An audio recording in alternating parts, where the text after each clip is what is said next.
안녕하세요. 성악학 12번째 시간입니다. 나 오늘 진지하다. 궁서체로 쌤이 한번 적어봤어요. 우리가 저번 시간에 리튬을 물에 넣어보고 그리고 거기서 나온 기체를 가지고 뭐 불을 붙여보기도 했고요. 그 다음에 그 리튬을 뭐 칼로 잘라보기도 했죠. 자, 그런 것들이 이제 왜 그렇게, 그리고 나트륨이 여러분들이 폭발하는 영상도 봤을 거예요. 리튬과 나트륨이 왜 성질이 비슷한지에 대해서 이유를 오늘 한번 알아볼 텐데, 선생님이 이제 재밌는 활동을 뒤에 준비해 놨거든요. 여러분들이 이제 직접 할 수 있게. 그래서 한번 오늘 설명 제대로 들어보세요. 아주 재밌을 겁니다. 그래서 우리가 저번 시간에 했던 내용들을 살짝 복습해 볼게요. 주기율표라는 것은 이제 우리 몸을 이루고 있는 원소들을 어떤 규칙에 의해서 배열한 거라고 했어요. 그래서 그 구성 요소에는 주기도 있었고 족도 있었습니다. 주기라고 하는 것은 계속 반복이 된다라는 거예요. 1주기 애들과 2주기 애들, 3주기 애들, 4주기 애들이 서로 비슷한 성질을 가지고 반복이 되더라라는 거예요. 그래서 수소와 리튬과 나트륨과 칼륨은 서로 다 주기가 다르지만 같은 족 그룹이라고 했죠. 같은 족에 속해 있기 때문에 성질이 같다고 했습니다. 이해가 되나요?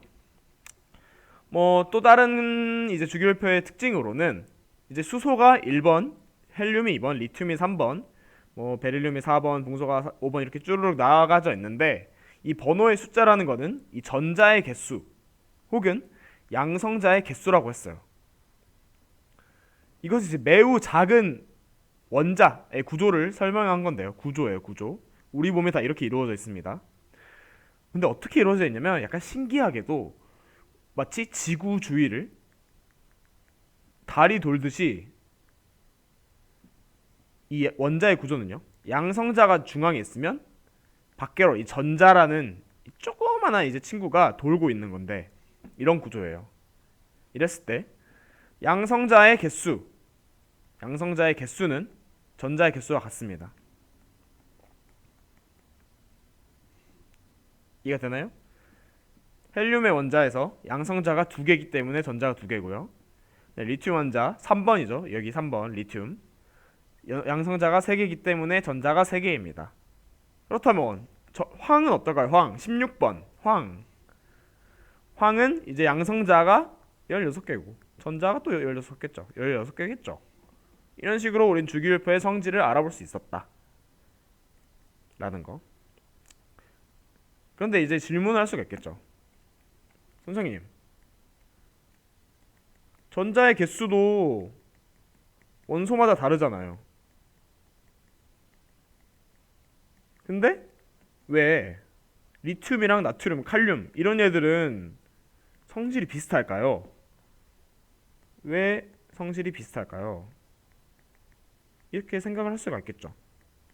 그것에 대해서 오늘 알아보겠다라는 것입니다. 참고로 이 지구와 달은 이제 중력에 의해서 매개가 되고요. 그러니까 지구가 달을 끌어당기기 때문에 달이 차츰차츰 떨어지는데 원래 속도를 가지고 있어서 달이 뭐 요만큼 갔는데 요만큼 떨어지고 요만큼 갔는데 요만큼 떨어지고 해서 달이 도는 거라고 생각을 했죠. 이 원자의 구조 같은 경우에는 중력이 있진 않고요. 중력이 아주 미미합니다. 그 대신 이 전기력이란 게 또 있어요. 전기. 우리 정전기 같은 거. 그런 게 이제 작용을 해서 원자의 구조가 이렇게 이루어집니다. 그래서 한번 일족 원소의 전자 배치를 한번 확인해 볼 거예요. 확인해 보도록 하겠습니다. 자, 이렇게 우리가 양성자의 개수는 전자의 개수랑 같다 했으니까 리튬은 3번이라서 전자의 개수가 3개고요. 나트륨은 몇 개인지 세볼까요? 1, 2, 3, 4, 5, 6, 7, 8, 9, 10, 11 11개. 즉 11번 원소라는 거예요. 선생님이 얘기를 좀 까먹은 게 있는데, 이 번호라는 것은 양성자 개수입니다. 즉 전자의 개수라는 거예요. 뭐 다 이해되죠? 정말 세보니까 전자가 11개더라. 전자가 3개더라.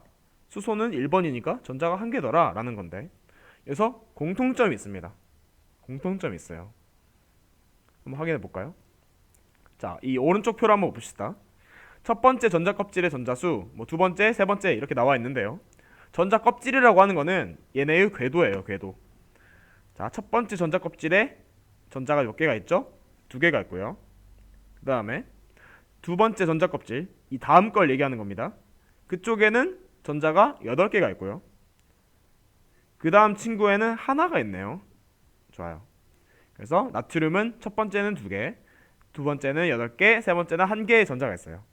리튬을 볼까요? 리튬은 첫 번째 전자 껍질에 2개, 두 번째 전자 껍질에 1개가 있네요. 그럼 우리 여기에 한번 수소를 한번 적어볼까요? 수소는 전자 껍질에 1개밖에 없죠. 전자 껍질이라는 거는 전자가 이동할 수 있는 궤도라 했어요. 지금 이 마이너스가 전자일 텐데 전자가 이동할 수 있는 궤도에 전자 껍질에 하나밖에 없네요. 전자가 이제 뭔가 좀 이해가 되나요? 이해가 되나요? 자, 이 1개, 1개, 1개. 그래요. 일족 원소들은 가장 바깥쪽 전자 껍질에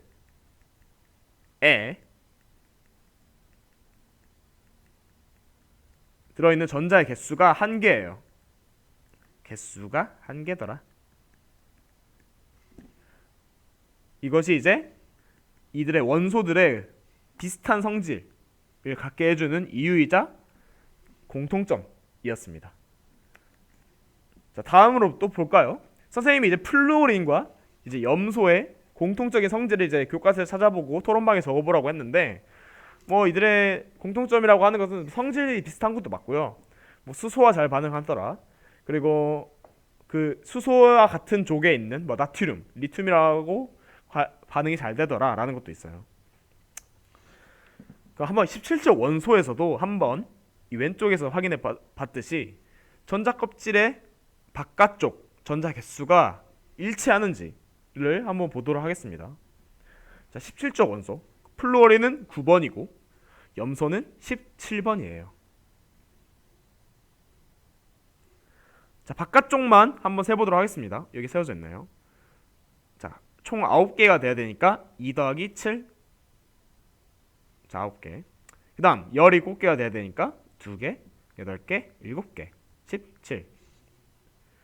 자, 전자 껍질에 왜 선생님이 들어가는 전자의 개수가 달라요? 왜 첫 번째는 2개만 들어가고 두 번째 껍질에는 8개까지 들어가요? 라고 얘기할 수 있는데, 이거는 나중에 설명해 주도록 하고, 지금에는 바깥쪽 전자 껍질에 어떤 공통점이 있는지를 한번 확인해 보도록 할게요. 그래서 플루오린과 염소도 같은 족 원소들인데 공통점을 찾았다. 바로 가장 바깥쪽 전자 껍질에 있는 전자의 개수가 똑같더라. 바깥쪽이에요. 바깥쪽. 안쪽 아닙니다. 똑같더라. 이제 슬슬 공통점이 보이죠. 자, 그래서 선생님이 이제 하고 싶은 말이 뭐냐? 선생님이 계속 누누이 얘기를 했지만 이 족이라고 하는 얘들은 비슷한 친구들이에요. 비슷한 친구들. 즉 바깥쪽에 전자의 개수가 항상 똑같다는 특징이 있습니다. 이것이 바로 이 원소들의 성질을 결정해 주는 요소였어요. 자, 수소는 어떻게 돼 있었죠? 수소는 1번이기 때문에 전자가 1개. 자, 왜 넘어가? 자, 리튬. 자, 왜 확대돼? 자, 어허이. 자, 리튬은 3번이에요. 3번이기 때문에 전자가 2개 들어가고 바깥쪽에 하나가 들어갑니다. 나트륨 같은 경우에는 2개가 들어가고 8개가 들어가고 마지막에 1개가 들어갔죠. 이렇게. 이런 것들을 가장 바깥쪽에 있는 전자들을 우리가 뭐라 부르냐? 원자가 전자라고 부릅니다. 이 원자가 전자의 개수가 항상 일정하더라. 같은 족이면은 일정. 같은 족. 즉 13족에 있는 뭐 붕소나 알루미늄 같은 애들 있죠. 얘네도 이 바깥쪽에 있는 전자, 원자가 전자의 개수가 일정해요. 그 다음 뭐 산소, 황도 똑같아요. 같은 족에 있으면 바깥쪽의 전자 개수가 일정합니다. 그래서 전자 껍질에 대한 설명을 잠깐 해주면, 전자 껍질이 전자가 돌고 있는 궤도고요. 그래서 첫 번째는 최대 2개, 두 번째, 세 번째 껍질에는 8개가 채워집니다. 자, 그러면 이것이 바로 원소의 성질이 달라진 이유고요. 한번 좀 더 예시를 들어볼까요? 자, 산소는 이제 8번이에요. 그러면 여기가 이제 첫 번째 전자껍질 전자 개수라고 하고, 그다음에 두 번째 전자껍질 개수라고 했을 때 처음에는 두 개밖에 안 들어가니까 두 개고, 두 번째 전자껍질에는 여섯 개가 들어가겠죠. 뭐야, 멈춰, 왜 이래? 자, 들어가. 아이고, 왜 이래 이거. 잠시만요. 너 왜 이러니? 좋아요. 정신없어. 오랜만에 이제 인강식으로 안 하니까 좀 헷갈리네. 자, 6개 이렇게 들어가고, 황은 이제 16족 원소예요. 16족 원소로서 16번인데, 그렇게 된다면 2개 들어가고, 두 번째 전자 껍질에는 최대 8개가 들어간다 했습니다. 그 다음에 총 10개가 모였으니까 16개의 전자가 모이려면은 얼마나 더 필요하겠어요? 6개가 더 필요하겠죠. 맞네. 바깥쪽에 있는 전자 껍질에 들어있는 전자의 개수가 같네.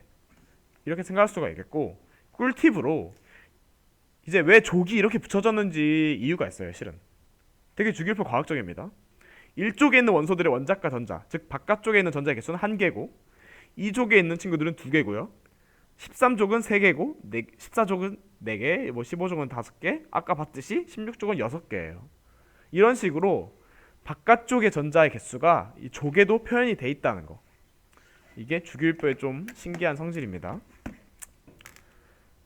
자, 그래서 선생님, 그래서 왜 전자의 개수가 달라지면 성질이 달라져요? 라고 이제 얘기할 수 있는데, 그거는 또 다음 시간에 넘어가야 이걸 알 수가 있어요. 일단 여러분들은 이 이유를 암기하고 안 거 자체로도 이제 엄청난 진보입니다. 엄청난 성공이에요. 그래서 이것을 받아들이고, 이 받아들이는 활동으로 선생님이 준비한 게 있습니다. 자, 규칙성 찾기를 할 건데요.